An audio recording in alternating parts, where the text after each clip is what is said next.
श्रीमती रजनी अशोक राव पाटिल.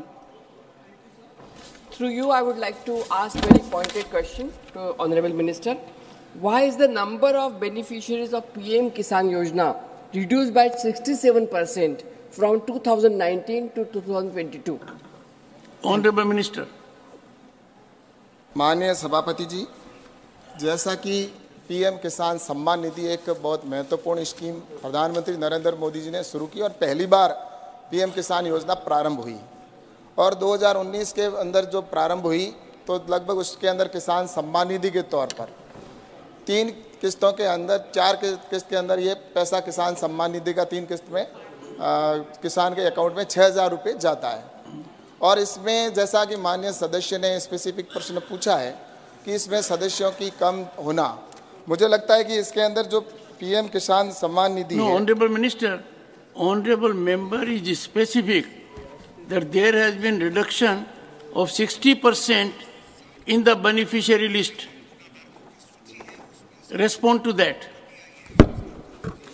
जी मैं माननीय सभापति जी मैं उसी का उत्तर दे रहा हूं कि ये पीएम किसान सम्मान निधि की जो प्रारंभ में जो सदस्य थे वो पूरे जो सदस्य राज्य सरकार की ओर से जो डेटा आए थे वो पूरे आए और उसमें उस समय किसान सम्मान निधि का पैसा उनको रिलीज हुआ। लेकिन उसके बाद में जैसा कि जो अपात्र किसान थे उनको भी पैसा वो मिल गया।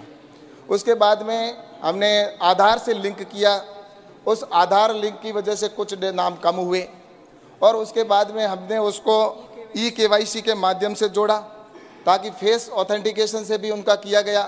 तो उसके बाद में जो पात्र किसान हैं उनकी संख्या है वो आज लगभग जैसा कि 8.12 करोड़ किसान हैं जो पात्र। और इसमें हम लगातार राज्य सरकारों से ये संपर्क में है कि जो पात्र किसान पीछे रह गए हैं और उनको अगर ऐसे कोई पात्र किसान हैं और वो वास्तव में वंचित है तो KYC के माध्यम से आधार लिंक करके वो नाम तुरंत भारत सरकार को भिजवाए ताकि हमारे जितने भी किसान हैं जो ऐसे वंचित रहे उन किसानों को हम किसान सम्मान निधि का पैसा दे सकें।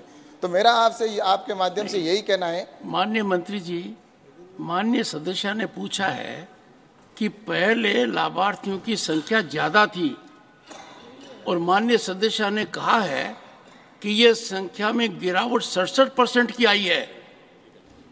उस पर माननीय सदस्य को आप निमंत्रित कीजिए और उनसे इस विषय पर चर्चा कीजिए। इन्होंने स्पष्ट रूप से कहा है कि इस योजना के लाभार्थियों की संख्या 2019 से 60% गिरी है।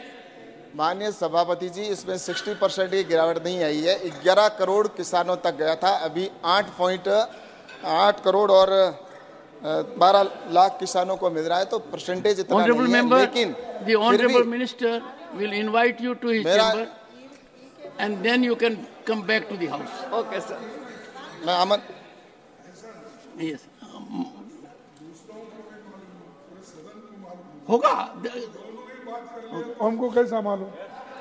मैंने तो सोचा था कि आज मल्लिकार्जुन खड़गे जी कहेंगे कि सभापति जी आपने मंत्री जी से सदस्य के अधिकारों के लिए पूरा काम किया है। नहीं, आपने ऐसा नहीं कहा। नहीं, देखिए साहब, मेरी अब कह दो सर।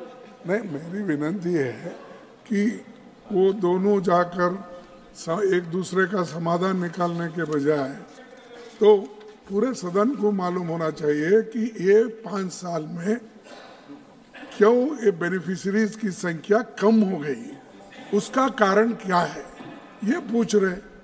तो ये तो आपके पास आंकड़े होना चाहिए।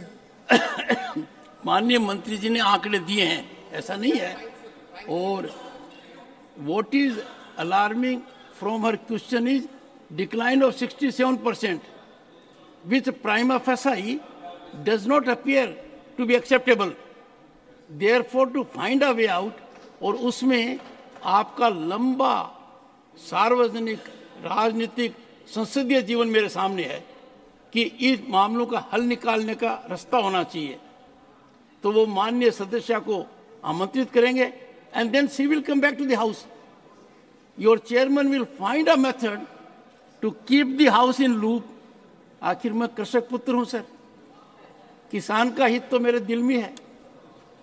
मुझे तो बहुत अच्छा लगा कि माननीय सदस्य रजनी अशोक राव पाटिल के दिल में भी किसान के लिए इतनी हमदर्दी है। और मंत्री जी के दिल में कितनी है ये मैंने जमीनी हकीकत पर देखी है। तो नीयत सबकी साफ है, विल मूव हेड।